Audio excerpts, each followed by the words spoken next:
오늘은 여러분들과 산상수훈 이어서 간음하는 자라는 제목으로 말씀을 나누도록 하겠습니다. 지난주에는 사람을 미워하는 것도 뭐라고 했죠? 살인이라고 했습니다. 그래서 사람은 모두 살인자가 되는 것입니다.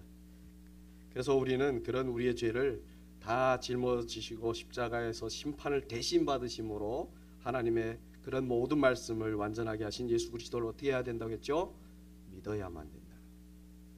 오늘도 지속해서 우리가 왜 예수만 믿어야 하는지, 우리가 해야 할 일은 왜 오직 예수를 믿는 것밖에 없는지를 알도록 하겠습니다.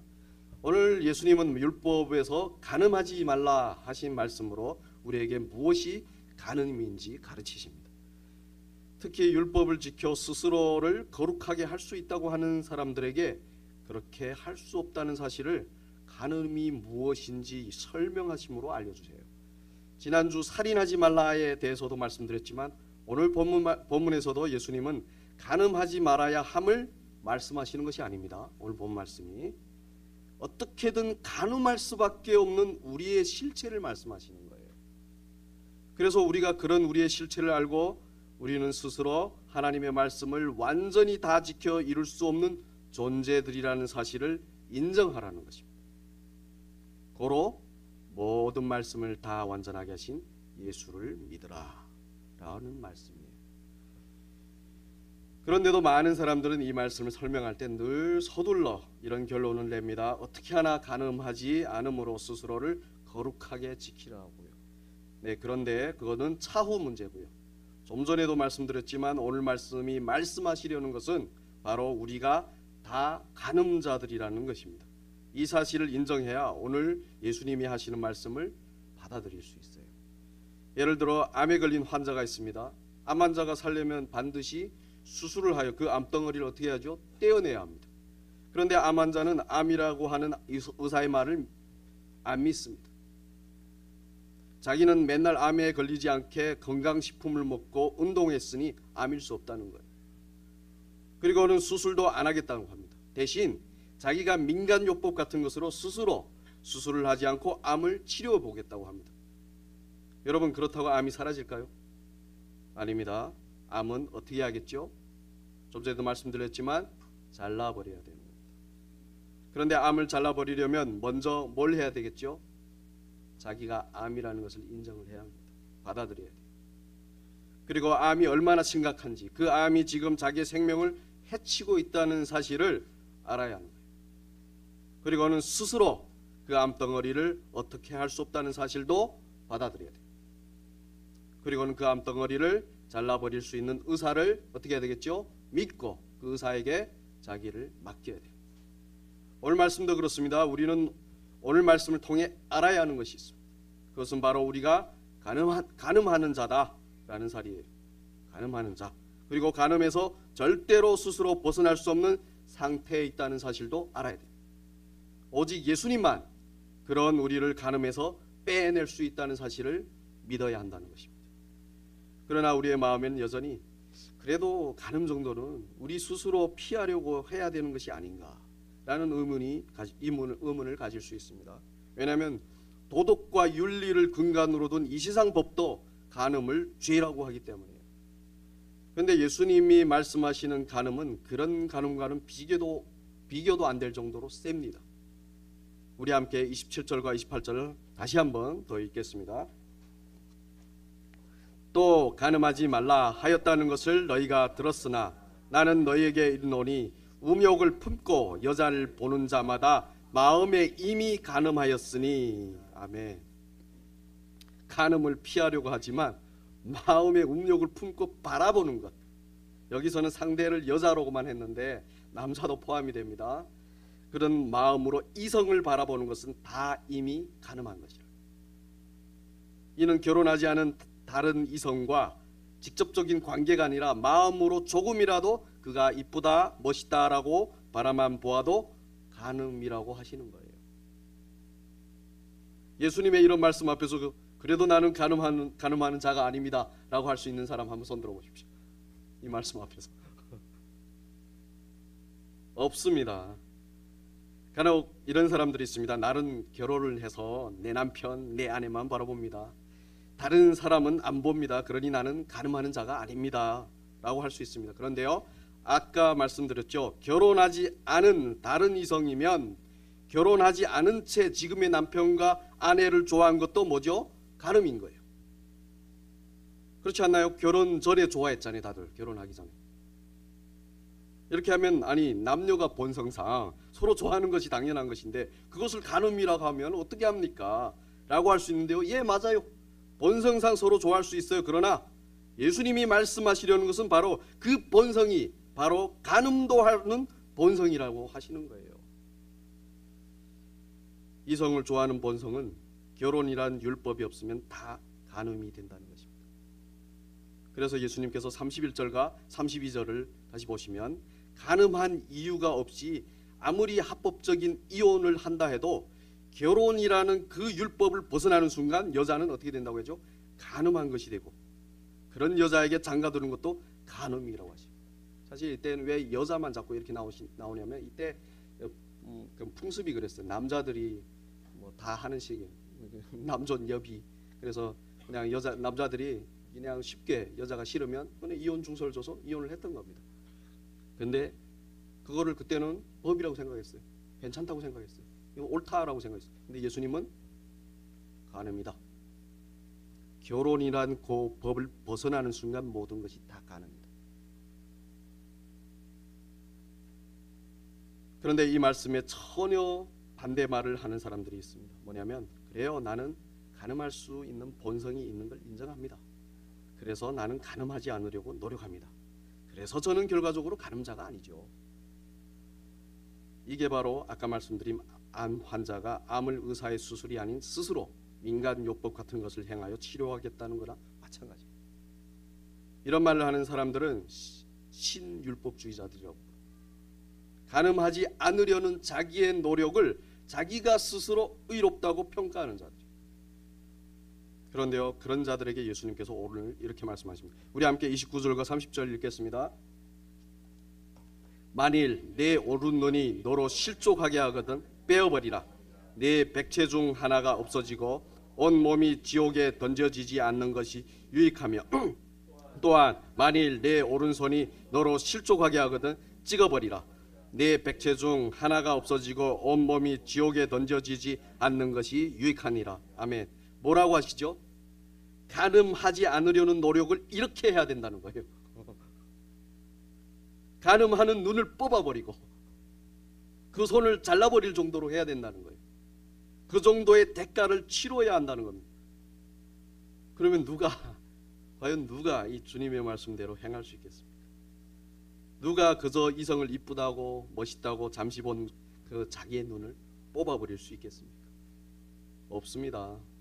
이 말씀대로 했다면 교회에 있는 사람들은 모두 눈이 없던가 손발이 잘라나간 사람들일 뿐일 겁니다. 그런데 다 멀쩡하잖아요. 자기를 마치 거룩한 선인군자처럼 말하는 사람들을 보십시오. 눈, 팔, 다리 다 그대로 있어요. 예수님은 너희들이 스스로 말씀에 순종하려면 거룩한 존재가 되려면 눈, 팔, 다리를 다 잘라야 한다고 하시는데 그렇게 하는 사람이 없다는 거예요. 그래놓고는 자기들은 자기 스스로 거룩하게 지켰다고 한다는 겁니다. 유대인들이 그랬죠. 요즘도 그런 사람들이 있습니다. 예수님은 이런 자들을 외식하는 자들이요, 말씀에 순종한다고 하지만 실제로는 아닌 그런 자들. 여러분, 우리는 눈이 있는 한, 손발이 있는 한 절대로 간음을 피할 수 없습니다. 그리고 그 눈이 없어도 그 마음, 즉 그 본성이 있는 한 간음을 할 수 있게 되었기에 절대로 간음을 안 할 수 없는 존재들입니다. 그러니까 절대로 간음을 피할 수 없다는 거예요. 그래서 오늘 말씀은 간음을 하지 말라는 말씀이 아니라 사람은 다 간음자다. 어떻게 해도 사람은 스스로 절대로 간음하는 그 죄에서 벗어날 수 없다로 이해하셔야 됩니다. 고로 사람이 간음하는 죄에서 용서받으려면 오직 그 죄는 없어지지만 그런 죄인의 모습으로, 그러니까 간음한 자의 우리의 모습으로 십자가에서 우리의 죄를 영원히 해결하신 누구요? 예수 그리스도를 믿어야 하는 것입니다. 이것이 바로 오늘 본문 말씀이 의도하는 목적인 거예요. 제가 영국에 있을 때 예수님을 진지하게 믿기 시작했습니다. 20대 후반이죠. 혈기왕성할 때. 그때는 말씀을 잘 이해하지 못할 때였습니다. 그래서 말씀을 늘 지켜야 하는 율법처럼 여겼어요. 오늘 말씀도 오늘 우리가 정한 말씀은 율법처럼 이해했습니다. 그래서 정말 괴로웠습니다. 저는 진지하게 신앙생활을 하고 싶은데 말씀대로 아주 완벽하게 거룩하게 살고 싶은데 안 되는 거예요. 눈을 뽑고 손을 잘라야 한다고 하시는데 못하겠는 거예요. 그렇게 못하니 너무 괴로운 겁니다. 그래서 대신 가끔씩 눈을 감고 다녀왔어요. 길거리. 왜냐하면 저는 눈만 뜨면 음란한 자이기 때문에. 그래서 더 큰 문제는, 근데 더 큰 문제가 뭐냐면요, 이런 저를 이해해 주는 사람이 단 한 사람도 없었다는 거예요. 이런 고민을 말하면 다들 너는 너무 극단적으로 진지하게 신앙생활을 해, 또는 다들 그러고 살아. 그 말들이 저에게는 무슨 위안이 되겠습니까? 절대로 위안이 안 되죠. 그래서 그 후 저는 누구에도 제 고민을 말하지 않았어요. 왜냐하면 저 같은 사람이 없는 거예요. 대신 신앙생활을 그렇게 대충 하지 말라고 오히려 지적질을 했습니다. 새벽기도, 저녁기도, 전도, 성경공부, 대학교 기도 모임, 동네 기도 모임 등등 대신 더 열심히 했습니다. 그런 저의 실체를 감추려고. 어떻게 할 수 없으면 감춰야죠. 그렇죠? 잘라버리지 못하면 감춰버립니다.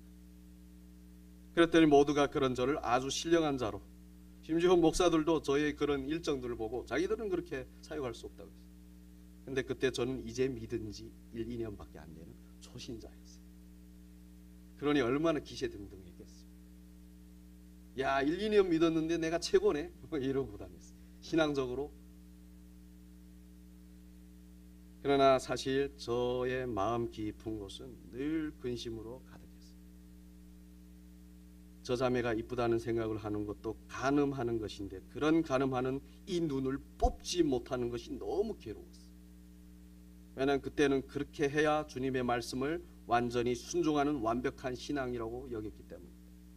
그러니 눈을 뽑지 못한 제 자신, 뽑지 못한 채 사는 그 제 자신을요, 아주 한심한 신앙의 패배자로 여겼습니다. 그런데 어느 날 그런 저를 불쌍히 여기신 주님이 저로 이런 말씀을 듣게 하셨어요.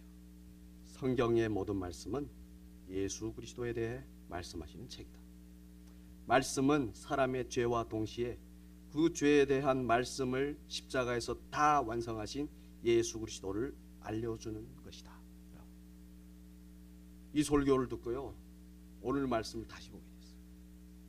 그동안 그토록 고민하고 괴로워했던 말씀, 저를 진짜 괴롭히던 말씀이었는데 오히려 저에게 평안과 자유와 기쁨을 주는 말씀입니다. 가늠한 것 때문에 눈을 뽑고 손발을 다 잘라야 하는 것이 아닌, 그런 죄인인 저를 위해 십자가에서 대신 죽으심으로 완전하게 하신 예수님의 그 은혜를 더욱 알게 하는 말씀이 된 거예요. 같은 말씀인데 의미가 확 달라집니다. 어떻게 보는가에 따라서. 그래서 여러분, 우리는 오늘 말씀을 통해 알아야 하는 것은 가늠할 수밖에 없는 죄인인 우리 자신과 그런 우리의 죄를 씻기 위해 십자가에서 피 흘리신 예수 그리스도의 은혜를 더욱 알아야 하는 것입니다. 고로 우리가 믿고 살 분은 오직 예수 그리스도임을 다시 한 번 더 확인해야 돼요. 오직 예수 그리스도 밖에 없구나를 계속 확인하는 겁니다. 이 시점에서 이런 질문을 하고 싶습니다. 그러면 왜 그렇게 사람은 간음할 수밖에 없을까요? 근본적인 질문이죠. 왜 우리는 그럴까요? 그 이유는 바로 뭘까요? 하나님을 떠났기 때문에. 간음이란 원래 마땅히 사랑해야 하는 자가 아닌 다른 자를 사랑하는 거예요. 그러니까 마땅히 사랑해야 될 자가 아닌 다른 자를 사랑하는 것이 바로 간음입니다. 사실 사람은 하나님만 사랑하도록 창조되었어요. 서로 사랑하라고 하신 것도 하나님을 사랑하는 것이 우리에게 있도록 하기 위함입니다. 그런데 그렇게 창조된 사람이 다른 것, 즉 자기를 더 사랑해서 선악과를 따먹고 하나님을 떠나버려요. 마땅히 사랑해야 될 그 존재를 떠납니다. 여기서 자기를 사랑해서라는 말은 사실 절대로 성립이 되지 않는 말이에요. 세상에서는 자기를 먼저 사랑하라고 말하지만 그렇잖아요. 세상은 너 자신을 먼저 사랑해라. 실제로 사람은 자기를 사랑하면 결국 파멸로 갑니다. 왜냐하면 사랑은 하나님에게만 있는 것이고 그 하나님과 사랑으로 관계 맺은 사람에게만 있는 것인데 그것이 없이 그저 자기를 사랑한다? 절대로 불가능합니다. 그리고 사랑한다는 것은 어떤 대상에게 하는 거예요. 자기 스스로를 대상 삼아 사랑한다는 말은 오히려 자기가 하나님처럼 되려는 것에 더욱더 기름을 붓겠다는 거예요. 아주 이기적인 상태가 되는 거죠. 그리 되면 그것은 심판받을 죄가 되는 것입니다. 이는 제가 말하는 게 아닙니다. 디모데전서 3장 1절부터 2절을 보시면 말세에 고통하는 때가 온다. 고통이 있다. 그것은 고통이 뭐예요? 심판이잖아요. 그것은 사람들이 자기를 사랑했기 때문이다 라고 말씀하십니다. 그래서 정리하면 사람이 마땅히 사랑해야 할 대상은 오직 하나님뿐이신데 사람은 즉 자기를 위해 하나님이 아닌 다른 것을 사랑하는 것입니다. 실제로 직접적인 나 자신이 아니어도 나 자신을 위해 돈이든 사람이든 일이든 어떤 이념이든 등등 무엇이든 사랑하면 그것은 자기를 사랑해서요. 그래서 사람은 하나님을 떠난 그 순간부터 이 땅에 태어나는 그 순간부터 자기를 위해 다른 것을 사랑하는 간음자로 있는 것입니다. 그래서 간음을 그저 사람끼리 하는 것으로만 생각하시면 안 돼요. 우리가 상대하는 모든 것이 바로 간음의 대상이 될 수 있습니다. 그게 돈이든 사람이든 동물이든 물건이든 일이든 어떤 생각이든 다 나 자신을 사랑하여 나를 만족해 하기 위해 상대하기에 그 모든 것이 바로 간음의 대상인 거예요. 그래서 사람은 간음하는 자라는 사실에서 영원히 벗어날 수 없습니다. 왜냐하면 다시 강조하지만 간음은 하나님이 아닌 다른 것을 사랑하는 것이기 때문입니다. 이를 성경에서 말씀하세요. 하나님을 떠난 것 자체가 간음이라고. 하나님이 보시기에는 우리는 영원한 간음자로밖에 안 보이는 존재들이에요. 그런데 그거 아십니까? 그럼에도 불구하고 하나님은 그런 간음자인 우리를 끝까지 사랑하신다는 사실. 이게 기독교의 진리입니다.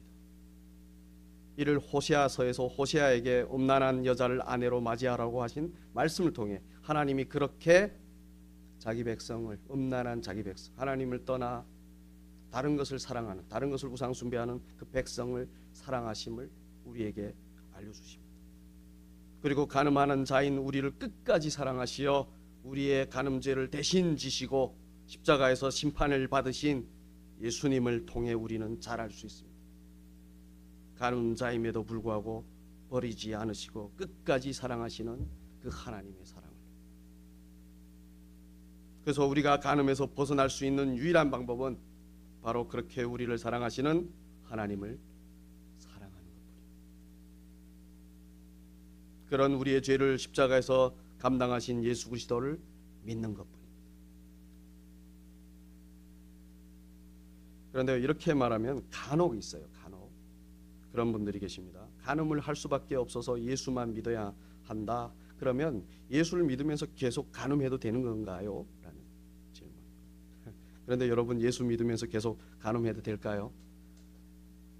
절대로 그럴 수 없습니다. 그 죄 때문에 십자가에서 피 흘리신 예수님을 생각한다면 어떻게 양심의 가책이 하나도 없이 계속 간음할 수 있겠습니까? 그렇죠?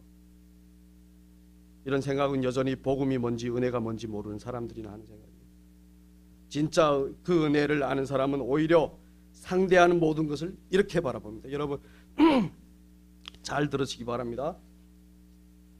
첫째, 아까도 말씀드렸지만 사람은 자기 사랑을 위해 자기를 사랑하기 위해 상대하는 모든 것과 간음을 한다고 했습니다. 간음이라는 게 더 사랑한다는 거예요. 이 사실을 알았으니 자기가 하는 모든 것을 하나님을 배반한 간음죄로 인식하고 애통해야 합니다.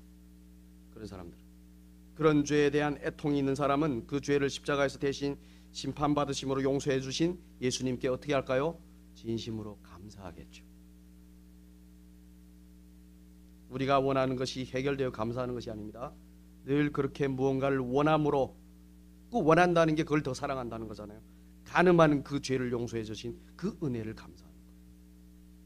그래서 우리의 삶에 감사가 넘치는 겁니다. 우리가 행하는 모든 것이 죄다, 심판받아야 할 죄인데 그런 그것들을 다 용서하시어 아무렇지 않게 하신 것에 감사하니 우리 삶 전체가 감사가 넘치는 거예요. 여러분, 우리는요 요만큼 뭘 하려고 하는 것도 사실은 하나님 보시기엔 다 죄예요. 근데 그게 용서받았다니까요. 살아있으면 안 되는데 살아있는 그 죄가 있음을 알게 해주는 아침에 눈을 뜨는 것부터 시작해서 늘 하나님에 대해 깨어 있어야 하는데 나를 위해 잠을 자려는 저녁에 그 죄가 있음을 알잖아요. 그런데 그 모든 죄가 용서받았다니까. 그래서 감사하다.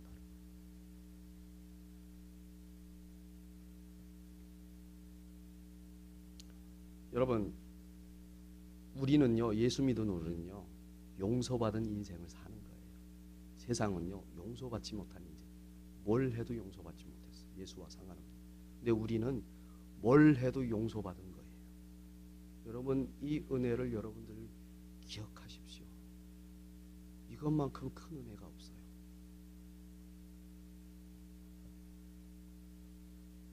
그 용서를 받은 자들이 어찌 믿으면 계속 간음해도 된다는 것인가 라고 생각할 수 있겠습니까? 그리고 두 번째는, 그래도 여전히 우리는 육신을 여전히 입고 이 땅에 살아요. 그래서 육신의 정욕 때문에 간음의 생각이 들어오고 그런 상황을 맞닥뜨릴 수 있습니다. 그럴 때 어떻게 해야 될까요? 그 간음으로부터 도망치는 겁니다. 그런데 문제는 상황은 피할 수 있어도 생각을 피할 수 있습니까? 연예인 멋있는 사람 봤어요. 자꾸 생각나잖아요. 이쁜 사람 봤어요. 자꾸 생각나잖아요. 피할 수 있어요? 없잖아요. 그럼 그럴 때 어떻게 해야 됩니까? 우리는 도망칠 우리의 피난처를 알아야 돼요. 구약에 보시면 사람이 죄를 짓고 도망칠 수 있는 도피성을 하나님이 세우십니다. 근데 그 도피성은 사실 예수님을 미리 예표하는 성이에요. 그래서 우리가 생각으로 간음할 때 도망쳐야 할 그 도피성은 어딜까요? 바로 예수님의 품인 거예요. 간음하는 생각이 일 때 예수님 안으로 도망쳐서 그분에 대한 말씀을 묵상하고 기도를 하는 것입니다. 간음하는 우리의 생각을 그냥 방치하지 말고 예수님께로 도망쳐서 그분이 그런 우리에게 베푸신 은혜를 어떻게 해야 되는 거죠? 알고 그 은혜에 묶여 있어야 되죠. 그리고 그 은혜 때문에 더 이상 모든 것을 정욕을 따른 간음이 아닌 하나님의 영광, 즉 하나님을 나타내는 목적으로 상대하는 거예요. 모든 것을. 그전에는 나를 위해 상대했지만 그게 간음이라 했잖아요. 근데 이제는 뭐죠? 하나님의 영광을 위해 상대하는 겁니다. 누구를 만나든 돈을 벌든 취미생활을 하든 다 오직 예수 그리스도를 드러내려는 목적으로. 왜냐하면 그렇게 하면 그 상대도 그 예수의 은혜로 용서받고 영생으로 살 수 있기 때문입니다. 그게 사랑이잖아요. 서로 사랑할 때 사랑. 제가 탈북 후에 한국에 와서요, 하나원을 나온 지 몇 달 정도 나오자마자 몇 달 정도 고깃집에서 알바를 했습니다. 삼겹살집. 그때는 삼겹살이 1인분에 3,000원 할 때예요. 정말 좋죠. 지금 얼마 하죠? 10,000원 넘죠. 그때 같이 일하던 탈북민 누나가 있었습니다. 그런데 어느 날 새로운 한국 알바생들이 그 가게에 들어왔어요. 대부분이 남자들이었습니다. 저희가 선배니까 이것저것을 한 명씩 맡아가지고 며칠을 가르쳤어요. 그렇게 며칠을 다 가르치고 퇴근하는 어느 날 그 탈북민 누나가 저에게 이런 말을 해주었습니다. 자기는 남편이 있는데 다른 사람을 잠깐 좋아했다는 겁니다. 좋아한 사람이 바로 새로 온 알바생 중에 한 명이에요. 그 알바생은 몰랐고요. 혼자 좋아한 거죠. 남편이 있는데 완전히 자기 스타일이었다고. 잘생겼어요 그 친구. 지금도 생각이 나. 그러면서 하는 말이 그런 그것은 간음이라고. 자기는 기독교인인데 그런 간음죄를 지어서 너무 괴롭다고 했습니다. 그분은 그렇게 솔직하게 말하지만 저는 그런 고민을 직접적으로 듣는 게 처음이다 보니 충격이었어요. 갑자기 왜 이러지? 그런데 다음 날 저녁에 퇴근을 하는데 그 누나가 또 저를 부르는 거예요. 그래서 말하는데 이번에는 자기가 그런 간음 때문에 밤새 괴로워하다가 예수님의 이름으로 하나님께 기도를 했는데 예수님께서 십자가에서 피 흘리심으로 그 죄를 용서하셨다고 하신 그 말씀이 기억나게 하나님이 해주셨대요. 그래서 다시 평안을 찾았다고 했습니다. 그런데 그 알바생이랑 계속 일을 같이 해야 되잖아요. 그래서 괜찮겠냐 하니까 이제는 괜찮다. 이제는 좋아하는 사람이 아닌 그런 예수님의 은혜를 전해줘야 되는 사람으로 이게 생각이 바뀌었다는 거예요. 얼마나 훌륭합니까? 그 누나요 지금 목사가 돼서 목회를 정말 열심히 합니다.